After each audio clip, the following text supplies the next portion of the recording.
And of course, updates coming from Karuma. UNRA has confirmed that the Minister of Works and Transport, General Katumba Wamala, has announced the closure of Karuma Bridge to all traffic users starting Monday 23rd of September 2024. I'm talking of 23rd September 2024. The Minister of Works and Transport, General Katumba Wamala, has announced the closure of Karuma Bridge.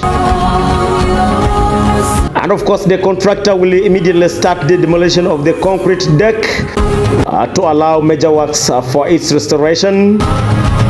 An exercise is expected to last for the next 3 months, starting from the 23rd of September. And of course, there have been alternative routes drawn. Motorists from Kampala heading to Gulu, West Nile are advised to use Luwero, Kafu, Masindi, Paraa, that's the Murchison Falls National Park, to connect to Pakwach or Gulu via Olwiyo, and vice versa from motorists from Gulu or West Nile.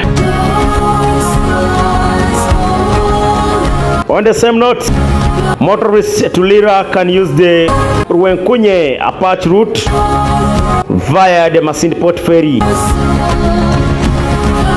Yeah, then I'm sure from there you'll just connect directly and also use the Kafu thingy. Yeah. And motorists coming from motorists to Lira can also use an alternative of Iganga, Nakalama, Tirinyi, Pallisa, Kumi, Soroti, Lira, and then vice versa. Hey. Ladies and gentlemen, we are remaining you on the 23rd of September 2024.